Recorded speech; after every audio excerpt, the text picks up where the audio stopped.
My name is Favor. I don't talk much at school. I stay out of trouble, but I see everything. And I saw what happened to Miriam. Miriam was the meanest girl in our school. She wasn't just rude, she enjoyed making people feel small. If she saw you wearing old shoes, she would laugh so loud that the whole class would turn to look. If you slaughtered while reading, she would mock you in the same shaky voice. Teachers tried to correct her, but she always smiled sweetly and acted innocently. She was rich, pretty, and popular. No one stood up to her until one day. It was a Friday afternoon, hot and dusty. Everybody was waiting for the bell. Miriam was standing near the old mango tree in the schoolyard, surrounded by her friends. The tree had been there for longer than the school itself. Our grandparents told stories about it. They said the tree was not normal, that people who disrespected it disappeared. Nobody really believed it, except for the old groundskeeper, Babatunde. He was always warning us. Respect the tree, he would say. Greet it when you pass. Don't mock the tree. But Miriam didn't care about warnings. That day, there was a girl sitting under the tree reading a book. Her name was Abeni. She was quiet, always kept to herself. Miriam hated that.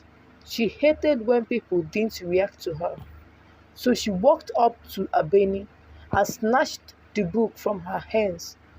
What is this? Witchcraft. Miriam laughed, holding it up. Abeni looked at her.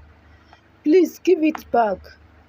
Miriam flipped through the pages, pretending to be scared.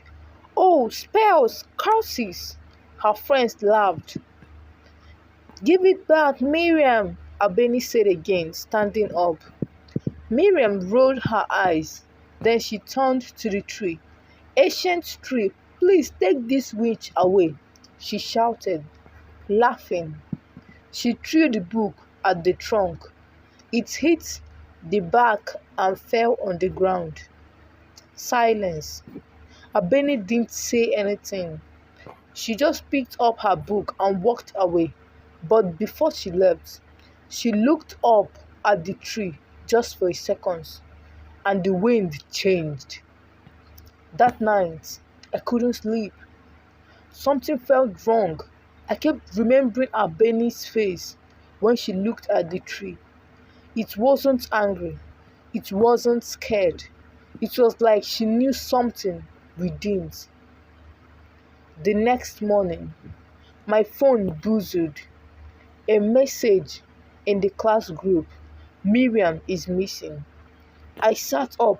My heart started beating fast. I read through the messages. Her parents had looked everywhere. Her friends were the last people to see her near the tree, but she never came home. I felt sick. I knew where she was. The story is about to start. Subscribe to my YouTube channel, like,